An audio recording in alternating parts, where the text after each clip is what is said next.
Hello everyone, welcome to our channel target study point. मैं नेहा पांडे। आज के टॉपिक हैं sigma bond and pi bond. पिछले वीडियो में आप लोगों ने कोवेलेंट बॉन्ड, कोऑर्डिनेट बॉन्ड और इलेक्ट्रोवेलेंट बॉन्ड के बारे में पढ़ा था। तो ये जो सिग्मा बॉन्ड और पाई बॉन्ड है, ये कोवेलेंट बॉन्ड के ही टाइप हैं। जैसे कोवेलेंट बॉन्ड आपको पता है कि कोवेलेंट बॉन्ड जो है वो mutual sharing of electrons between two atoms, मतलब दो एटम्स के बीच में जब बराबर की साझेदारी होती है तो उनसे बना हुआ बॉन्ड कोवेलेंट बॉन्ड होता है। उसमें भी सिंगल, डबल, ट्रिपल बॉन्ड मैंने आपको बता दिए थे कि जब एक एक इलेक्ट्रॉन शेयर हो रहा होता है तो सिंगल बॉन्ड बनता है, जब दो दो इलेक्ट्रॉन शेयर हो रहे होते हैं तो डबल बॉन्ड, और जब तीन तीन इलेक्ट्रॉन शेयर हो रहे होते हैं एटम्स के बीच में तो ट्रिपल बॉन्ड बनता है। तो ये जो सिग्मा बॉन्ड और पाई बॉन्ड है, ये भी कोवेलेंट बॉन्ड के ही टाइप्स हैं। जैसे सिंगल, डबल और ट्रिपल हैं तो उनमें ही ये टाइप है सिंगल बॉन्ड, सिग्मा बॉन्ड और पाई बॉन्ड के। तो पहले मैं आपको सिग्मा बॉन्ड के बारे में बता देती हूँ कि जो सिग्मा बॉन्ड है ये बनते हैं ऑर्बिटल, मतलब ऑर्बिटल के अंदर इलेक्ट्रॉन प्रेजेंट होते हैं और ऑर्बिटल्स जब आपस में ओवरलैप करते हैं तो ही सिग्मा बॉन्ड या पाई बॉन्ड बनते हैं।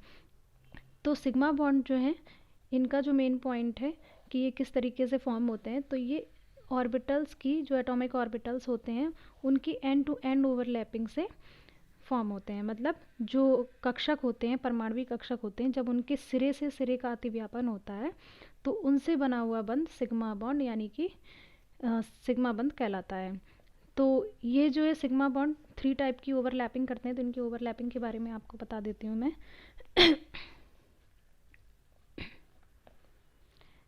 इनकी जो 3 टाइप की ओवरलैपिंग होती है, टाइप्स ऑफ ओवरलैपिंग, मतलब अतिव्यापन के प्रकार।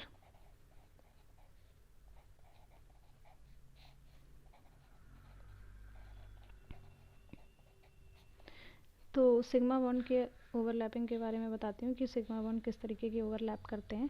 3 टाइप की ओवरलैपिंग होती है इनके बीच में। तो सबसे पहले सिग्मा बॉन्ड जो है ये एस ओवरलैपिंग करते हैं।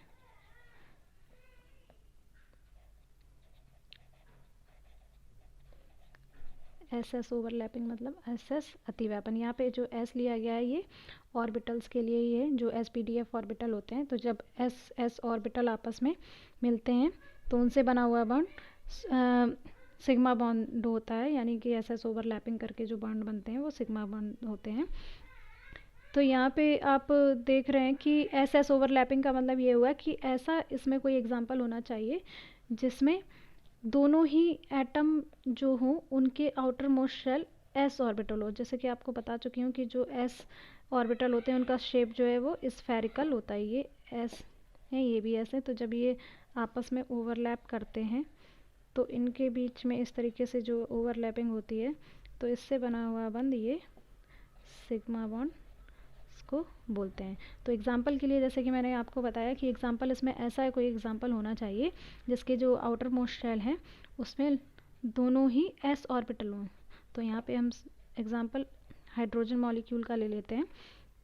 तो हाइड्रोजन मॉलिक्यूल का मतलब ये हो गया कि 2 हाइड्रोजन एटम, ठीक है। तो यहाँ पे इनका जो इलेक्ट्रॉनिक कॉन्फ़िगरेशन है वो 1s1 क्योंकि हाइड्रोजन का एटॉमिक नंबर 1 होता है। यहाँ पर दोनों के पास ही एक एक इलेक्ट्रॉन है। तो ऑर्बिटल्स ओवरलैप वही करते हैं जिनके पास अनपेयर्ड इलेक्ट्रॉन है, ठीक है। तो अनपेयर्ड इलेक्ट्रॉन मतलब अयुग्मित इलेक्ट्रॉन, और ये जब ओवरलैपिंग करते हैं तो इनके चक्रण विपरीत हो जाते हैं, मतलब अपोजिट स्पिन के इलेक्ट्रॉन हो जाते हैं। तो यहाँ पे हाफ फिल्ड ऑर्बिटल्स हो गए और इनकी जो स्पिन है वो भी अपोजिट हो गई। तो इनके बीच में जब ओवरलैपिंग होगी तो इससे बना हुआ बॉन्ड सिग्मा बॉन्ड कहलाता है, और ये एस ओवरलैपिंग का एक एग्जाम्पल है। इसके बाद आता है एसपी ओवरलैपिंग। एसपी का मतलब ऐसा कोई एग्जाम्पल होना चाहिए जिसमें एक एटम जो है वो एस ऑर्बिटल का और एक एटम जो है जिसकी लास्ट ऑर्बिटल पी ऑर्बिटल होना चाहिए। तो यहाँ पे पहले डायग्रामेटिकली बता देते हैं। यहाँ पे मतलब एस ऑर्बिटल और जो पी ऑर्बिटल होते हैं वो डंबल शेप होते हैं। तो यहाँ पे एंड टू एंड ओवरलैपिंग करानी है तो इसलिए हम पी ऑर्बिटल को इस तरीके से शो करेंगे। ये एस ऑर्बिटल है और ये पी ऑर्बिटल है। इनके बीच में जो ओवरलैपिंग होगी वो इस तरीके से ओवरलैपिंग होगी और ये सिग्मा बॉन्ड इनके बीच में बनेगा। इसके लिए भी एग्जांपल आपको बता देते हैं। जैसे फॉर एग्जांपल मैंने बोला कि एक एटम ऐसा होना चाहिए जिसके पास s ऑर्बिटल हो और दूसरा जिसके पास p ऑर्बिटल। तो यहाँ पे हमने हाइड्रोजन फ्लोराइड का एग्जांपल ले लिया है। तो एक तरफ हाइड्रोजन और एक तरफ फ्लोरीन। हाइड्रोजन का एटॉमिक नंबर 1 होता है तो इसलिए 1s1। यहाँ पे हमें ओवरलैपिंग करानी है इसलिए हम ऑर्बिट इलेक्ट्रॉनिक कॉन्फ़िगरेशन अपोजिट करके लिखेंगे 1s2 2s2 एंड 2p5। ये जो फ्लोरीन है इसका एटॉमिक नंबर 9 होता है तो इसलिए इसका इलेक्ट्रॉनिक कॉन्फ़िगरेशन ये रहेगा। यहाँ पे 1 इलेक्ट्रॉन है, यहाँ पे 2 इलेक्ट्रॉन है, यहाँ पे 2 इलेक्ट्रॉन है और जो p शेल है यहाँ 1 है, यहाँ पे 2 है। तो बॉन्डिंग में अंदर जो ऑर्बिटल्स होते हैं उनके इलेक्ट्रॉन्स पार्टिसिपेट नहीं करते हैं तो इसलिए हमें उससे कोई मतलब नहीं है। तो यहाँ पे अनपेयर्ड इलेक्ट्रॉन इधर 1s1 यहाँ पे हाइड्रोजन के पास अनपेयर्ड इलेक्ट्रॉन है और 2p5 में यहाँ फ्लोरीन के पास जो आउटर मोस्ट शेल है इसकी, यहाँ पे भी ये p में आपको पता है कि px py pz होते हैं तो यहाँ पे pz में एक अनपेयर्ड इलेक्ट्रॉन है। तो यहाँ पे ओवरलैपिंग सिर्फ अनपेयर्ड इलेक्ट्रॉन जहाँ पर होते हैं ऑर्बिटल्स जो हाफ फिल्ड होते हैं यानी कि आधे भरे कक्षक होते हैं वहीं पे ही अतिव्यापन हो सकता है। तो इसलिए इनके बीच में आपस में ओवरलैपिंग होगी, अतिव्यापन होगा और इनके बीच में जो ओवरलैपिंग है वो sp ओवरलैपिंग कहलाएगी और ये सिग्मा बॉन्ड कहलाएगा। तो यानी कि जो हाइड्रोजन फ्लोराइड के बीच में जो सिंगल बॉन्ड होता है उसमें सिग्मा बॉन्ड होता है। इसके बाद थर्ड आता है ओवरलैपिंग का टाइप pp ओवरलैपिंग। जो p ऑर्बिटल्स होते हैं इसमें दो टाइप के बॉन्ड बनते हैं, सिग्मा भी बनते हैं और पाई भी बनते हैं।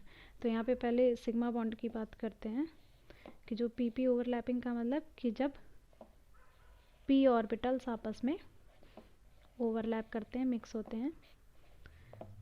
ये भी p ऑर्बिटल है, ये भी p ऑर्बिटल है, इनके बीच में इस तरीके से जो ओवरलैपिंग होगी तो वो उससे बना हुआ बॉन्ड सिग्मा बॉन्ड कहलाएगा। ये जो एंड टू एंड यानी कि जो अंतिम सिरे से अंतिम सिरे का अतिव्यापन है तो उससे बना हुआ बॉन्ड जो है वो सिग्मा बॉन्ड होता है। तो इसमें भी एक ऐसा एग्जांपल लेंगे जिसके लास्ट ऑर्बिटल दोनों ही लास्ट ऑर्बिटल दोनों ही p ऑर्बिटल होने चाहिए। जो p ऑर्बिटल है वो हाफ फिल्ड होने चाहिए। तो यहाँ पे हम एग्जांपल ले लेते हैं फ्लोरीन मॉलिक्यूल का, F2 का ले लेते हैं। एक तरफ एक F को लिख दिया, दूसरे तरफ दूसरे F को लिख दिया हमने। तो यहाँ पे जो इलेक्ट्रॉनिक कॉन्फ़िगरेशन है इसका 1s2 2s2 2p5, यहाँ पे भी 2p5 2s2 एंड 1s2। तो इनके ऑर्बिटल्स भी बना देते हैं। जो ऑर्बिटल्स हैं अंदर वाले ऑर्बिटल्स के इलेक्ट्रॉन से कोई मतलब नहीं है लेकिन यहाँ पे फिल करके दिखा देते हैं।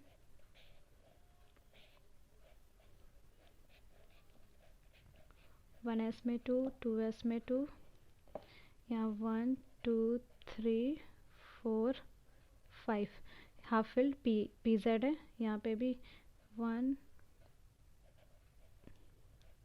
तो यहाँ पे आप देख रहे हैं कि px py pz px py pz। तो जो pz pz है इनके बीच में बस खाली ओवरलैपिंग हो सकती है क्योंकि हाफ फिल्ड यही है यानी आधे भरे कक्षक यही हैं। तो इनके बीच में जो अतिव्यापन होगा तो उससे बना हुआ बॉन्ड सिग्मा बॉन्ड होगा। यानी कि जो p ऑर्बिटल है, p ऑर्बिटल में px भी होता है, py भी होता है और pz भी होता है। pz है, py है और ये px है। तो जब pz की ओवरलैपिंग होती है तो उससे बना हुआ बॉन्ड सिग्मा बॉन्ड होता है। तो जहाँ पे भी अगर आपको s ऑर्बिटल दिखते हैं किसी भी मॉलिक्यूल में तो समझ जाइए वहाँ सिग्मा, मतलब सिग्मा बॉन्ड जो है वो हर मॉलिक्यूल में आपको मिलेगा क्योंकि एक सिंगल बॉन्ड होता है उसमें सिग्मा बॉन्ड होता है, डबल बॉन्ड होता है उसमें एक सिग्मा एक पाई और ट्रिपल बॉन्ड होता है उसमें एक सिग्मा दो पाई होते हैं। वो भी मैं आगे और क्लियर कर दूँगी आपको पाई बॉन्ड बताने के बाद। तो ये सिग्मा बॉन्ड था। इसके बाद मैं बताती हूँ आपको पाई बॉन्ड। पाई बॉन्ड जो है ये ऑर्बिटल्स के साइड वाइज ओवरलैपिंग से बनते हैं। साइड वाइज ओवरलैपिंग का मतलब जो लंबवत अतिव्यापन होता है ऑर्बिटल्स का, हाफ फिल्ड ऑर्बिटल्स का, वो भी हाफ फिल्ड पी ऑर्बिटल्स का। तो ये बात आपको ध्यान रखनी है कि जो साइड वाइज या फिर lateral overlapping of two half filled p orbitals, जो पी कक्षक होते हैं उनके जब लंबवत अतिव्यापन कराया जाता है तो उससे बना हुआ बॉन्ड पाई बॉन्ड होता है। तो जैसे आपको ओवरलैपिंग के बारे में बताया कि जो सिग्मा बॉन्ड होते हैं वो एस ऑर्बिटल में भी बन जाते हैं, पी में भी बनते हैं, लेकिन जो पाई बॉन्ड होते हैं वो सिर्फ और सिर्फ पी ऑर्बिटल्स में ही ओवरलैपिंग के थ्रू बनते हैं। तो किस तरीके की ओवरलैपिंग करते हैं पाई बॉन्ड वो बता देती हूँ आपको कि जो ये इस तरीके का जब लंबवत अतिव्यापन करेंगे, मतलब साइड वाइज ओवरलैपिंग करेंगे, तो इनसे बना हुआ जो बॉन्ड होता है वो पाई बॉन्ड बनता है। तो ये भी पी ऑर्बिटल, ये भी पी ऑर्बिटल। तो यहाँ पे सिर्फ जो पाई बॉन्ड है वो सिर्फ पी ओवरलैपिंग के थ्रू बनते हैं। ये इनके बीच में पाई बॉन्ड बन गया। इसमें आपको एग्जांपल बता देती हूँ। जैसे फॉर एग्जांपल ऑक्सीजन मॉलिक्यूल का ले लेते हैं। जो ऑक्सीजन मॉलिक्यूल है, ऑक्सीजन का एटॉमिक नंबर आपको पता होगा कि 1s8 होता है, 1s2 2s2 2p4, 1s2 2s2 2p4, 1s में 2 इलेक्ट्रॉन्स, 2s में 2 इलेक्ट्रॉन्स एंड 1 2 3 4। यहाँ पे आप देख रहे हैं कि 2 अनपेयर्ड इलेक्ट्रॉन है यहाँ पर। ये पी ऑर्बिटल है, एस ऑर्बिटल, यहाँ पे 2 इलेक्ट्रॉन है, फिल कर देंगे 1।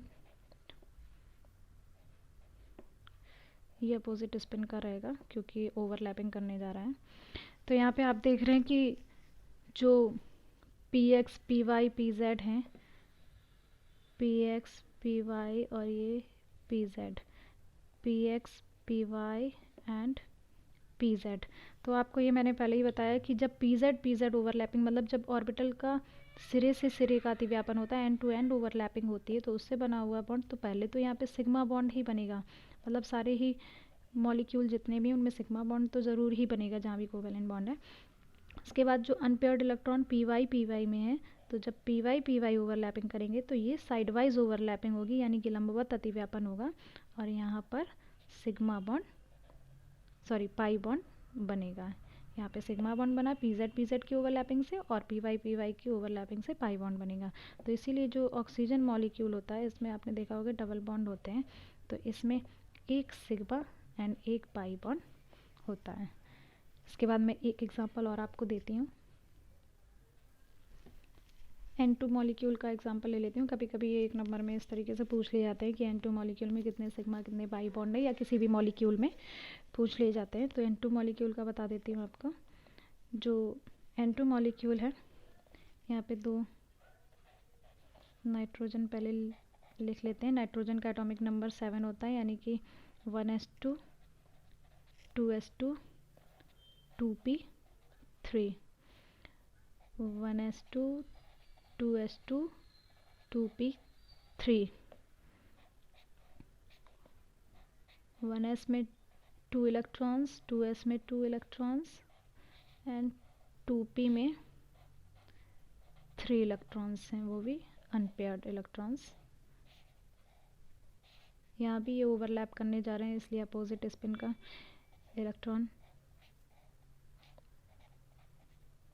तो यहाँ पे आप देख रहे हैं कि जो p x p y p z हैं, पी एक्स पी वाई और p z, p x p y and p z. तो यहाँ पे आपको पता है कि जब पी जेड ओवरलैप करता है तो सिग्मा बॉन्ड बनता है, तो सिग्मा बॉन्ड बना देते हैं। जब पी वाई ओवरलैप करता है, यानी कि साइड वाइज ओवरलैपिंग होगी, तो पाई बॉन्ड बनेगा।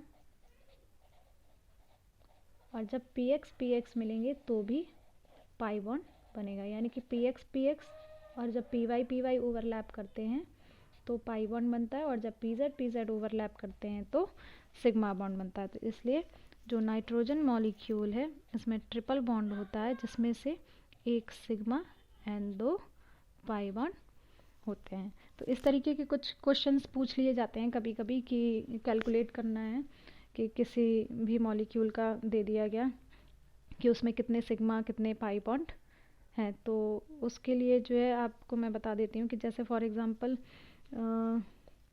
पूछा जाता है उसमें C2H2 एंड C2H4 में मोस्टली पूछा जाता है कि कितने सिग्मा और कितने पाई बॉन्ड हैं। तो उसका मैं आपको एग्जांपल दे देती हूँ।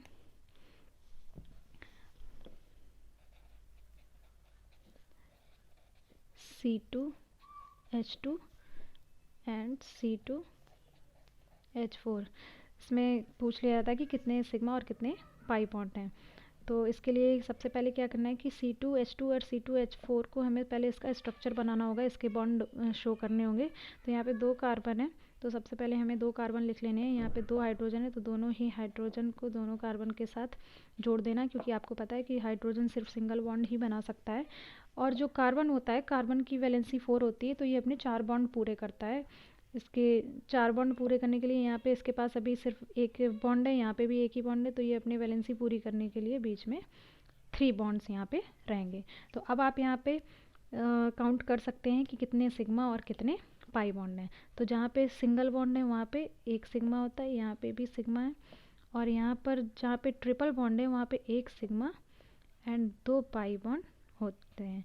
तो यानी कि इस एग्जाम्पल में आप देख रहे हैं कि कितने 3 sigma and 2 pi bond present हैं।